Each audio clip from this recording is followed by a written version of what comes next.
We have breaking news. A jury has acquitted a former Ohio police officer who shot and killed a pregnant woman in a confrontation over alleged shoplifting. The 21-year-old was accused of shoplifting when Officer Connor Grubb approached her car. He says her car then rolled towards him and he shot in self-defense. The family of Takaya Young became incredibly emotional just moments after the judge read that verdict. We, the jury, upon our oaths of law and evidence in this case, find the defendant not guilty of involuntary manslaughter. Mr. Grubb, you're...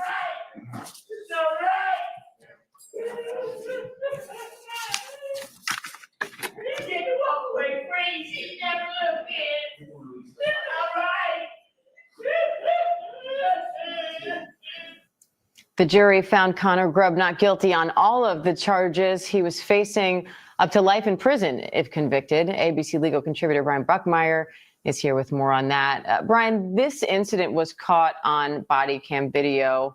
So how did the evidence play out in this case? Are you surprised by the verdict?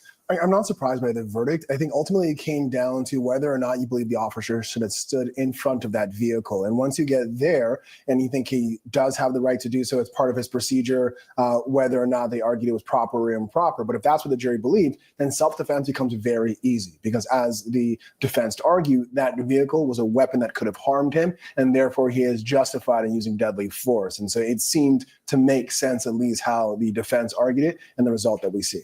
Based on the reaction, obviously it looks like Takaya Young's family does not think this verdict makes sense. Do they have any other legal recourse now? Not from a criminal standpoint. He's acquitted of all the charges that could be associated with this case. We know that there have been investigations. There possibly could be civil litigation as well if they haven't filed already. Don't forget that when it comes to a criminal case, the burden of proof is much higher, proof beyond a reasonable doubt, than that of a civil case. And so we have seen in the past where an individual is acquitted of criminal charges but found liable under civil allegations. And so if that option is still open to them, they could pursue that.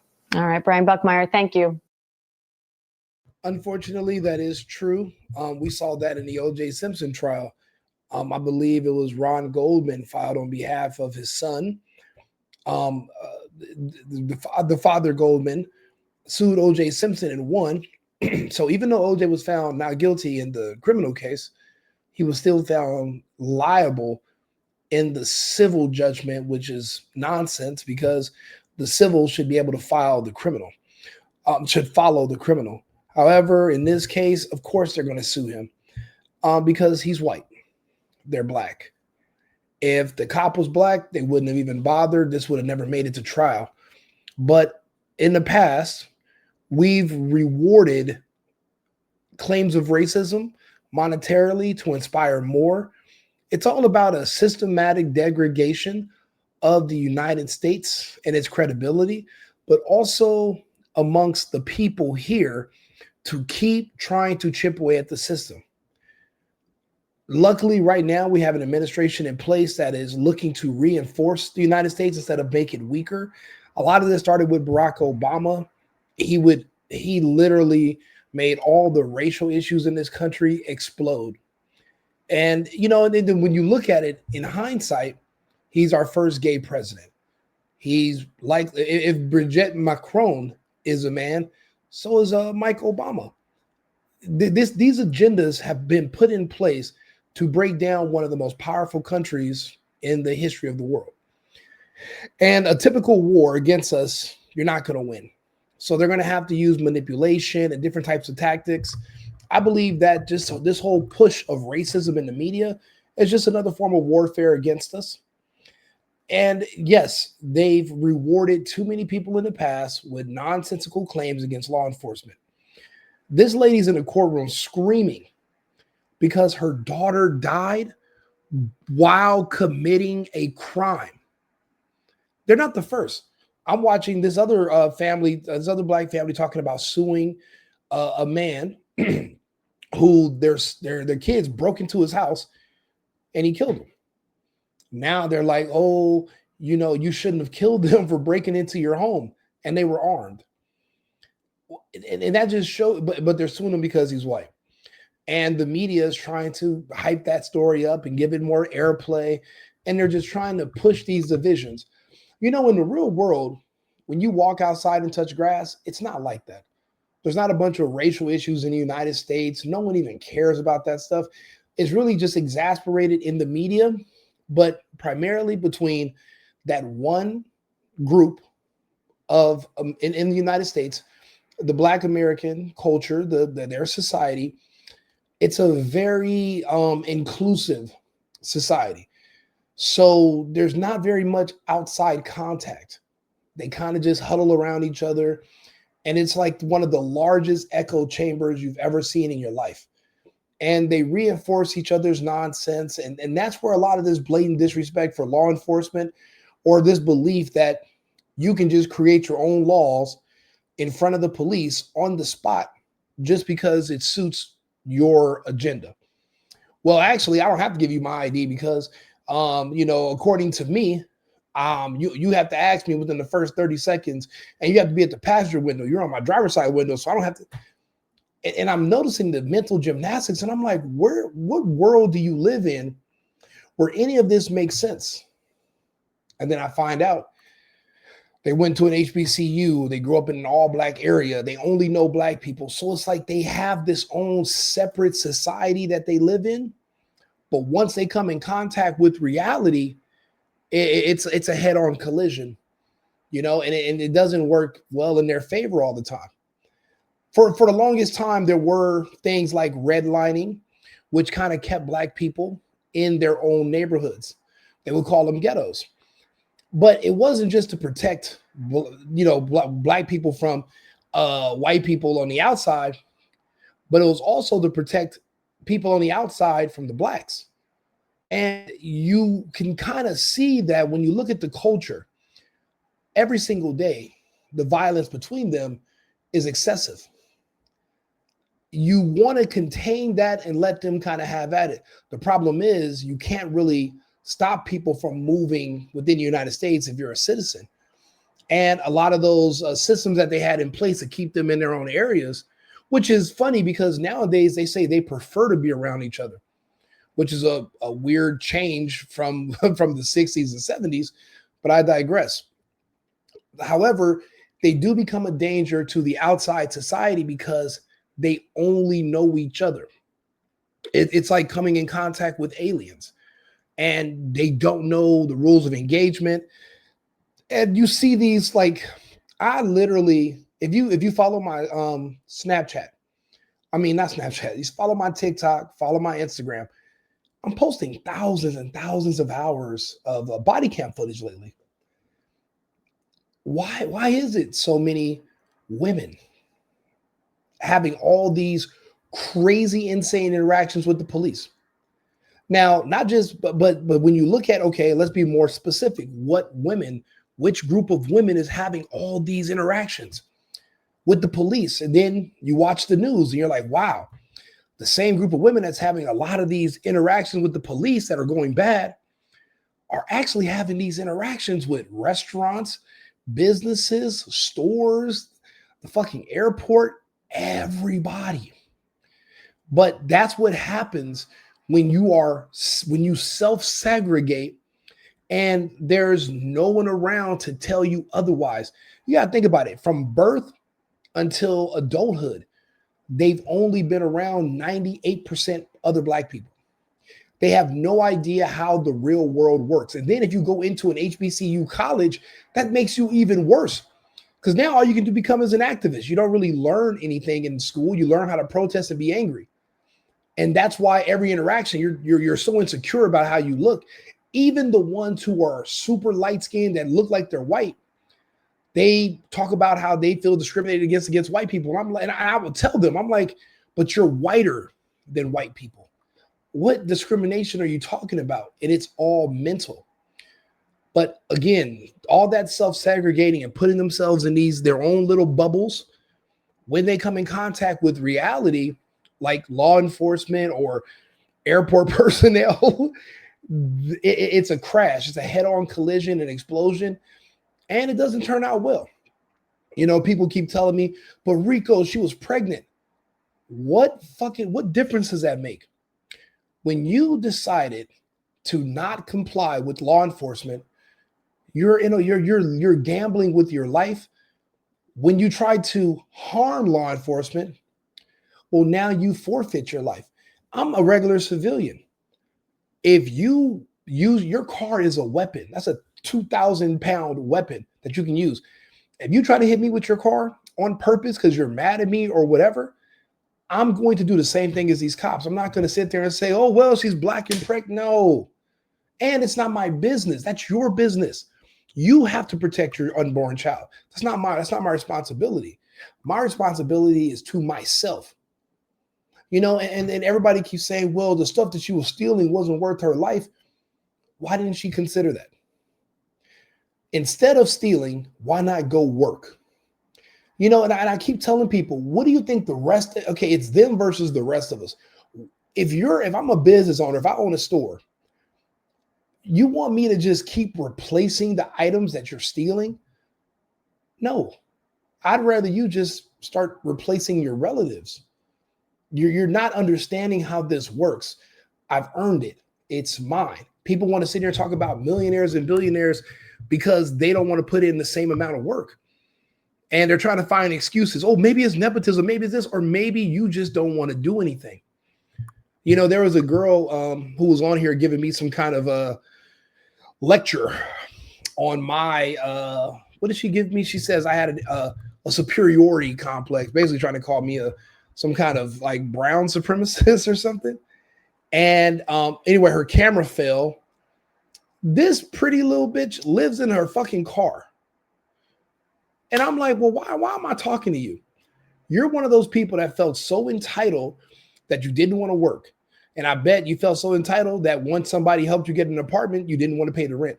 And you didn't want to pay this, and you didn't want to pay that. And you're looking for any excuse to get around being responsible for yourself and working. And you project onto the rest of us in society as if we're the reason for your personal decisions. That's not going to fly. Now, look, let's watch the actual body cam footage from that day. It's a clear-cut case of self-defense on the police's end.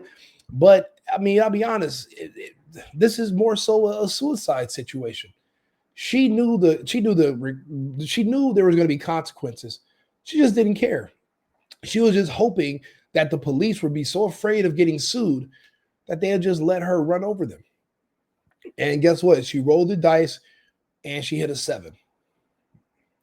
Tarkia Young, a 21-year-old pregnant woman, was shot to death by police officer. Get out of the car. Get out of the car. Get out of the car. 273. I take the 29, 3705 Managua, 3705. A female is hallucinating. What's the last for attend? Out of the car. Out of the car. Out of the car. Out of the car. Why do the police have to keep telling them the same thing over and over? Why does he have to keep saying that? Why is he required to keep saying, get out of the car, get out of the car? If she was white, he would have asked her 1.5 times, then he would have busted that fucking car window. If this person was white, this conversation would have never even happened. It would have never even gotten this far. But the police are so afraid to do their job and enforce laws against black people because of, well, they might get sued, they might get fired, they might end up going to trial like this man. You know, like I said, it's a fatigue. You know, when I say the country is outraged because our heroes, right? The men and women who sign up to protect us and who run towards the gunfire instead of away from it, like the civilians, now they are being put on trial for just doing their job, which is protecting us from other criminals. And that's disheartening. And I'm tired of it. I'm sick of it. These people should be praised. You know, at one point in time, I used to believe all that, what is it, defund the police, and we don't need police, we'll police ourselves. I'm from LA. I was there in 2020. And I remember I seen there was like this huge march down Spring Street. And I walked outside and I got in it and I was like, yeah, you know, I'm thinking, okay, cool. We're protesting against something. It was about the George Floyd. And I remember somebody behind me had a sign that said, "Eat the rich." And I was like, man, I started looking at the crowd. I'm like, wow, these people have a lot of different colored hair. And I was like, oh man, I wonder who they consider. Like, what's the threshold? What's rich to these people? Because these are obviously like communist types, Marxists. They don't work.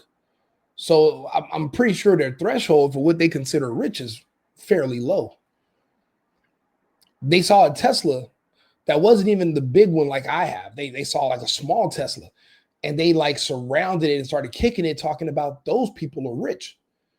And I was like, well, then what do you think about me? Like, I mean, if they see, all my different lofts that I have right where they're protesting in my cars, well, they're going to try to set me on fire. And then that's when I realized I'm not one of them. I'm not. I work. My family didn't come to this country to beg. We came to this country to provide for ourselves and take care of our family and to become something greater than ourselves. It goes God, country, family, So we came over here for that. And then I felt like I was betraying everything that my family went through to give me more opportunities by sitting out here and just squandering it all away because I want to be a follower. It's ridiculous.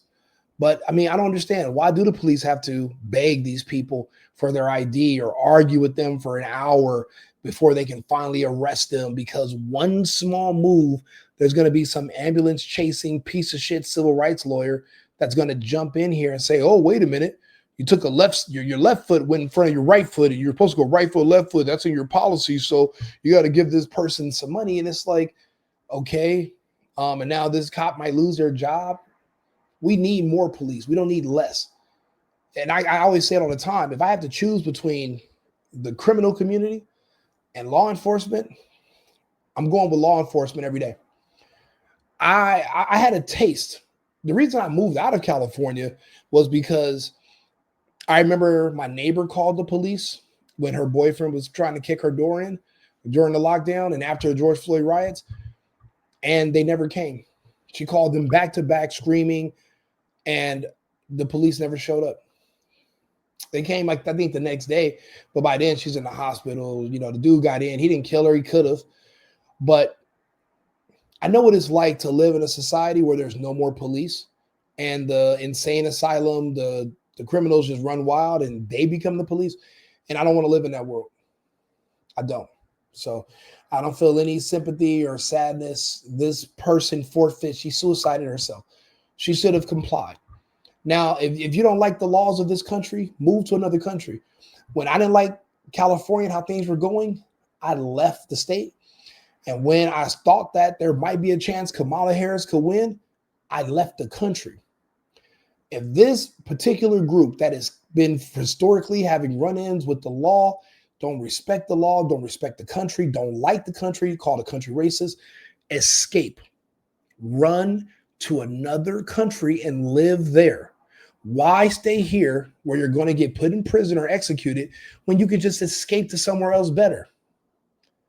We're not going to give up. We're not going to burn the Constitution because a pregnant girl decides to get herself killed by the police. And oh man, maybe we should get rid of the guns. Maybe we should get rid of police because this criminal decided to run a cop over. You have assholes and elbows mixed up. I'm in back to service 1828. Get out of the car. Then get out. Go. Then get out. Get out of the car. Get out of the car. Get out of the car. Get out of the car. Shots, your shot fired. Stop the goddamn car. Stop the goddamn car. We're going to have a 34 on 73, couple now, keep it to the out. 5991, 7 in the road.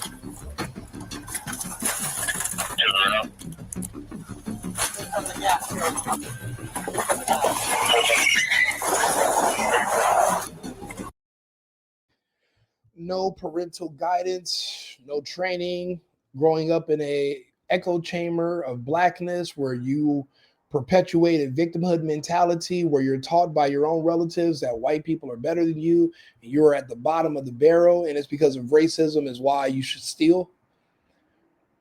That does a number on the mind of anybody. I didn't even know this, but they're taught this at home. This isn't because reality teaches you racism against white people. Their parents taught them that, and their grandparents taught them that. I didn't even know that until I became an adult. I'm like, shit, your grandmother did a number on you. Your mom did a number on you. You know, and I've met people, they've never even met someone white in their whole life.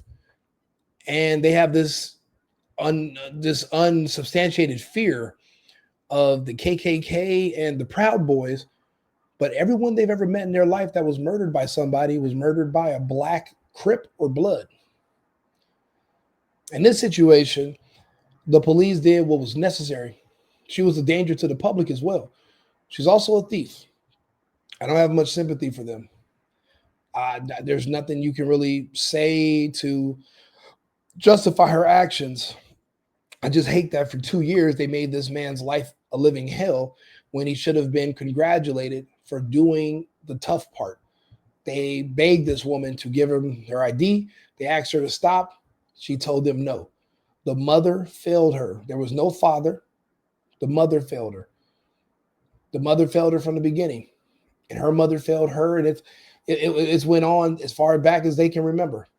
It's basically a long line of failures in their family, of people who think that they think the rules don't apply to them, and that they can just get away with doing whatever they want to. You know, if times are so hard that you feel like you need to steal, then you're gonna have to figure that out. You know, people don't understand that's what comes with freedom. With freedom comes responsibility. That means you're responsible for taking care of yourself, figuring out how you can earn so that you don't have to steal. Now, if you want to be dependent on the government, well, then that's not freedom. If you want someone else to pay for all your stuff, that's slavery. If you want a master, you want a daddy that's going to take care of you and tell you what to do and give you free stuff, that's akin to slavery. You can't scream about freedom and how much you want freedom, but then you're begging with your other hand, asking for free shit. No, you're free to take care of yourself. You're free to be responsible for yourself. This is not reparations where you just go into stores and steal. That's just an excuse. And we're not accepting those anymore. We're going to need a heavier hand to get things back in order and to get things back in line. We're going to need much more enforcement, but we're going to absolutely have to figure out a way to get rid of birthright citizenship. You know, and the way it should work is past a certain amount of convictions, you should lose your privilege of being an American citizen, and you should be expelled to whatever country we have a treaty with. Send people back to Africa. Send them to South Sudan, where there's no white people, there's no ICE, there's no Trump, there's no white supremacy. You can go live and be a criminal there. But, you know, letting people commit crimes and then we send them on a vacation, which we call prison. But is prison even that bad? You get to watch TV, you don't have to work, you get fed, showers, bed. It's like sending these people on a vacation. So no wonder that the prison is not even a deterrent anymore. But maybe losing your citizenship and being expelled, maybe that'll help. And I think we should rebuke birthright citizenship. People take American citizenship for granted. That's why they don't mind these illegals jumping the border, because they don't think it's a big deal. They don't appreciate the privilege of being an American citizen. I think that might help this huge epidemic we have with crime. And unfortunately, the crime is all centered around one community only, which it's embarrassing, to say the least. Like and subscribe, share the video. Let me know if you agree or disagree. I'll be back on shortly and on another live. And remember, America first, America only. I've been needing to find a new apartment, which has not been easy with credit as bad as mine. Luckily, I found cosigning.com. They connected me with a cosigner who helped me get my dream apartment for me and my dog. I just paid a small fee and was able to move in fast. Get the cosigner you need for the apartment you want. Check out cosigning.com today.